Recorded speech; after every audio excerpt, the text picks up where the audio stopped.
लोकतंत्र एक आवश्यक विषय वाणिपीडिया से लोकतंत्र को लोगों द्वारा और लोगों के लिए शासन की एक प्रणाली के रूप में परिभाषित किया गया है। हालांकि आमतौर पर लोग ये नहीं चुन सकते कि उनका नेता बनने के लिए कौन उपयुक्त है, क्योंकि उनमें बुद्धि की कमी है। विशेष रूप से वर्तमान समय में हर कोई शूद्र, बिना अधिक बौद्धिक समझ वाला व्यक्ति पैदा होता है। इसलिए श्रील प्रभुपाद ने लोकतंत्र को शूद्रों द्वारा और शूद्रों के लिए सरकार कहा। कृष्ण भगवान का नाम की और कृष्ण के लिए सरकार की आवश्यकता है। चूंकि कृष्ण सभी अस्तित्व की जड़ हैं, कृष्ण को प्रसन्न करने से सभी की जरूरतों का ख्याल रहता है। चूंकि सृष्टि में सब कुछ कृष्ण का है, इसलिए हर चीज का उपयोग उनकी संतुष्टि के लिए किया जाना चाहिए। ऐसी सरकार केवल एक शुद्ध भक्त कृष्ण के निर्देशन में ही अस्तित्व में रह सकती है। एक भक्त स्वाभाविक रूप से सभी के प्रति सहानुभूति रखता है, जिसमें सभी वर्गों के मनुष्य और अन्य सभी जीव शामिल हैं, और उसके पास कृष्ण द्वारा दी गई बुद्धि भी है कि वह कैसे भगवान की सेवा में सभी को शामिल करके उनकी सेवा कर सकता है। इस प्रकार एक भक्तों द्वारा सरकार लोकतंत्र का एकमात्र स्वीकार्य रूप या विकल्प भी है। अन्यथा लोकतंत्र के नाम पर हमारे पास केवल ऐसी व्यवस्थाएं हैं जहां लोगों का एक वर्ग दूसरे वर्ग से अंतर्राष्ट्रीय, राष्ट्रीय, सांप्रदायिक, पड़ोस, पारिवारिक या व्यक्तिगत स्तर पर लड़ रहा है, क्योंकि कोई भी संतुष्ट नहीं है। लोकतंत्र के वर्तमान स्वरूप के तहत वास्तव में यदि दुनिया के लोग कृष्ण भावना भावित, कृष्ण के प्रेमी बन जाते हैं, तो स्वचालित रूप से वे एक श्रेष्ठ भक्त कृष्ण के निर्देशों को स्वीकार करेंगे, चाहे वह राजशाही में हो या लोकतंत्र में। हालांकि इस परिदृश्य के अभाव में श्रील प्रभुपाद ने लोकतंत्र को राक्षस पागल कहा है। श्रील प्रभुपाद की पुस्तकें, व्याख्यान, वार्तालाप और पत्र इस आवश्यक विषय की व्यापक प्रस्तुति प्रदान करते हैं, जैसा कि वाणी कोट्स डेमोक्रेसी श्रेणी में देखा गया है। उनकी पुस्तकों का एक परिचय निम्नलिखित 8 उद्धरणों में दिया गया है। श्रील प्रभुपाद की पुस्तकों से उद्धरण: जब ध्रुव महाराज जैसा वैष्णव राजा पूरी दुनिया की सरकार का मुखिया होता है, तो दुनिया इतनी खुश होती है कि इसकी कल्पना करना या वर्णन करना संभव नहीं है।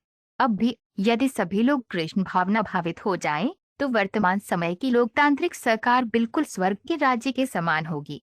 यदि सभी लोग कृष्ण भावना भावित हो जाएं, तो वे ध्रुव महाराज की श्रेणी के व्यक्तियों को वोट देंगे। यदि मुख्य कार्यकारी के पद पर ऐसा कोई वैष्णव होता, तो शैतानी सरकार की सभी समस्याएं हल हो जाती। श्रीमद्भागवत 4.966। वर्तमान युग में राजा या राष्ट्रपति ये भूल जाता है कि वह ईश्वर का सेवक है और स्वयं को प्रजा का सेवक समझता है। वर्तमान लोकतांत्रिक सरकार को लोगों की सरकार, लोगों द्वारा और लोगों के लिए सरकार घोषित किया जाता है, लेकिन इस प्रकार की सरकार को वेदों द्वारा मंजूरी नहीं दी गई है। वेदों का मानना है कि एक राज्य को भगवान के सर्वोच्च व्यक्तित्व को संतुष्ट करने के उद्देश्य से शासित किया जाना चाहिए और इसलिए भगवान के प्रतिनिधि द्वारा शासित होना चाहिए।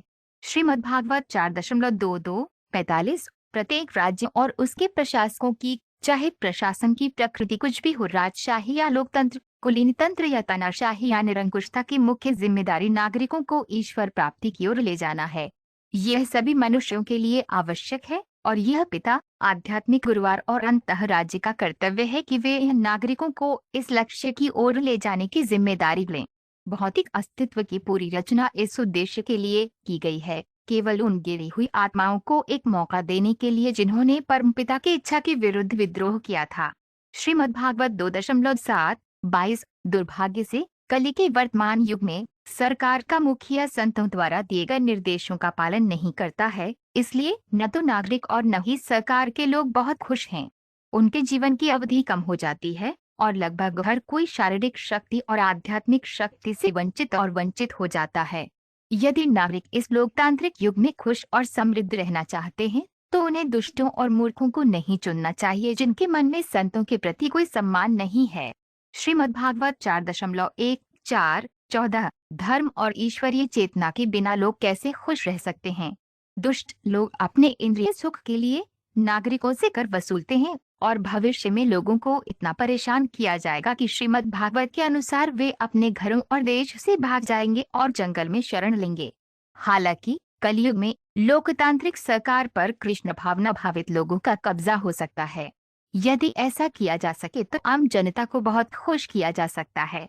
श्रीमद्भागवत 4.164। सरकार के नेताओं को बहुत ईमानदार और धार्मिक होना चाहिए, क्योंकि अन्यथा राज्य के सभी मामलों को नुकसान होगा।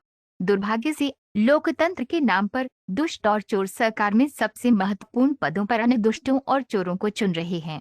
हाल ही में यह बात अमेरिका में साबित हुई है, जहां नागरिकों द्वारा राष्ट्रपति की निंदा की गई और उन्हें पद से हटाया गया। ये केवल एक मामला है, लेकिन कई अन्य भी हैं।